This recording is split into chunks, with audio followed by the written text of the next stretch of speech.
We got some breaking news. We take you now to Delphi, Indiana, where a jury has reached a verdict in the trial of a man accused of murdering two teenage girls nearly 8 years ago.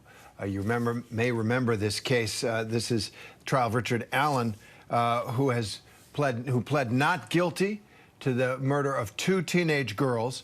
And the jury has just returned with its verdict. For more, let's bring in ABC's Alex Perez, who is down in Indiana, and our contributor Brian Buckmeyer. So, Alex, what happened?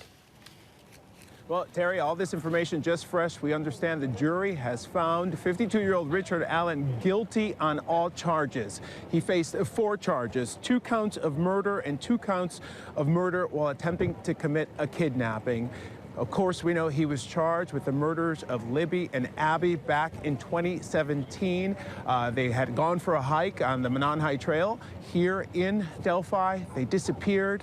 A search began shortly after that, and it was Valentine's Day 2017 that authorities recovered their bodies in the woods. Now, Richard Allen, let's take this a few steps back here. He actually went to authorities himself just 3 days after the bodies of the girls were discovered. He went to authorities and self-reported being on that trail at that time, and his information went into a file, and that file was put away in a box, and it was not revisited until about 5 years later. A volunteer found that file. Authorities took a closer look at it, and then they started questioning Richard Allen once again. That was in 2022, about 2 years ago. A few months after they started questioning him for the second time, he was arrested. And now today, we know, Terry, the jury has found him guilty on all charges. Family members have been saying this is what they wanted. They wanted justice for Libby and Abby, and Terry, it appears right now they have received that. It does indeed, this verdict, a guilty verdict. Alex, thank you. Brian, to you, the key evidence in here, really, the major evidence was the confession of Richard Allen in jail while being held. And the way the defense tried to undermine it was to say that he was going through some kind of psychological breakdown because of his incarceration. And there was evidence entered.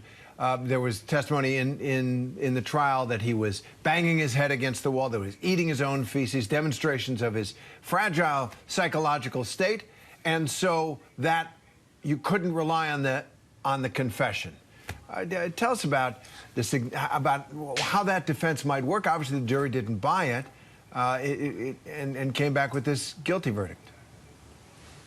Yeah, well, Terry, just a slight correction on that. You are typically right. A person is typically housed in jail pending a trial. But the awkward and almost interesting aspect of Richard Allen is that he was transported into a prison where people are typically, when they are convicted of a crime, and left, as according to the defense, in solitary confinement for a period of time that even international communities would consider torture.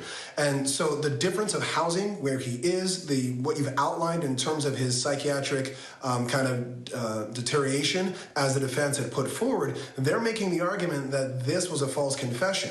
And now I understand the jury didn't buy that as a defense, but I think it's going to be very interesting to see how this appeal operates. Just to give some context, when you think of like the Innocence Project, who looks at a lot of cases that involved confessions, I believe the most recent stat they have is that where DNA exonerates an individual, 25%, a quarter of those exonerees have a false confession. So I think a case like this is very prime for a reevaluation to see if those confessions were valid and to see what other evidence may or may not exonerate him.